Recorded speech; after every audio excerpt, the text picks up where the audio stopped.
Buffalo, where the Buffalo Bills and Pittsburgh Steelers will play a football game on CBS and on Paramount Plus. And we could get that. We had a situation where the total in this game dropped 6 to 7 points in a 12-hour span because of the weather, because it's going to be so cold and windy. And then in Kansas City, where the Dolphins will go from where you hot weathered layabouts are down in South Florida. Reptilian people. Yeah, you reptiles with your iguanas falling out of the trees when it drops to 55 degrees. That is true. And go to Kansas City, where the wind chill, it's expected to be 5 degrees with a wind chill of -10, potentially the coldest game for both franchises, the Chiefs and the Dolphins.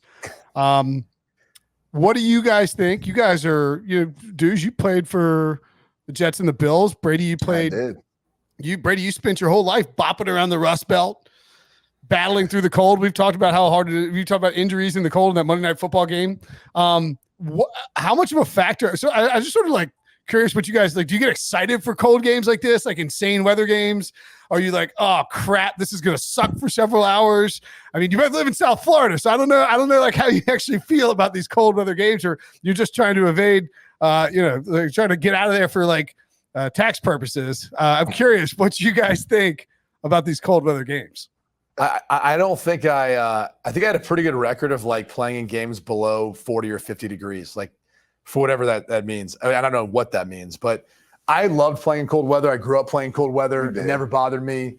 I think most people, when you think about how cold weather impacts the game, it's not that big of a deal to me. There's 3 things that stand out. The first is obviously the grip of the football. Yeah. If it's cold, quarterbacks a lot of times have options.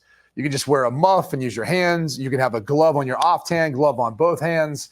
The problem is, once you put the glove on your throwing hand, you cannot take it off. Right. It feels so different throwing with a glove on than trying to take it off and throw it afterwards. It's just, you can't do it game day. I always think it's really, really hard for guys to adjust. So you got to commit. You're either wearing gloves on both or one or not at all. And that's usually how it works out. So the grip is the first thing. And if, again, you can't feel your fingers as well, you're not going to be able to spin it or feel it as well, which then becomes an issue if there's wind. So in Buffalo, for our CBS Paramount Plus game, it's going to be windy. And that's what makes it really, really difficult for quarterbacks then. If you're having a hard time throwing a spiral, that wind, depending if it's a crosswind or going one direction or the other down the field, could impact the spiral and your accuracy of the football, and obviously how far you can throw down the field. Yep. And then the final thing I'll say is, and this one is one of my biggest pet peeves. Were you one of the guys who would rub Vaseline on their arms and all that? And not For sure. Okay. And we had this thing called it was warm. What was it called? Warm something. It was the white cream you could that heat your body up.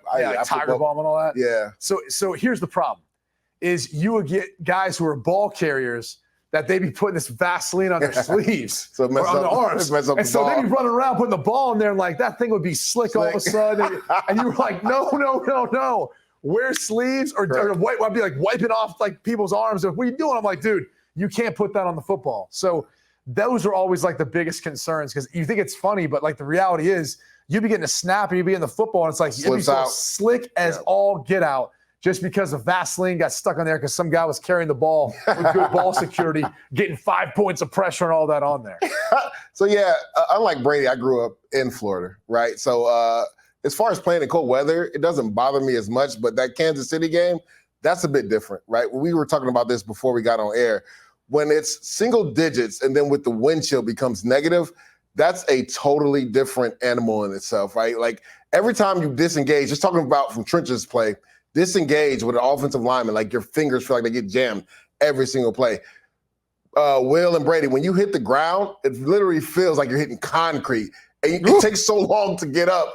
You almost don't want to hit anybody when it's that cold. Because we were just talking about it. We played the Cleveland Browns, I believe it was second to the last week of the season, in Buffalo in 2016. And it was one of the coldest, probably the coldest game I ever played in. I think it was 5 degrees, but with the wind chill, it was -10.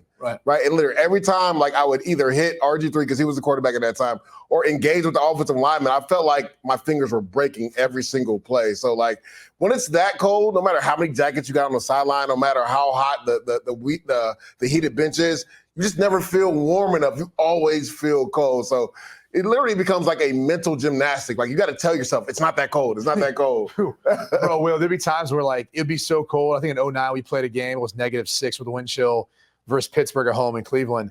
And I remember guys would be getting up there like, I should have never sat down on the bench because you would not want to get back up because it was so damn cold and the bench felt so warm and cozy. Like it was a battle every time to like go back out there. And so you were just like, man, this is excruciating to be in there. So it definitely can change the overall demeanor, but this is the playoffs. So it is. You got to put that behind you.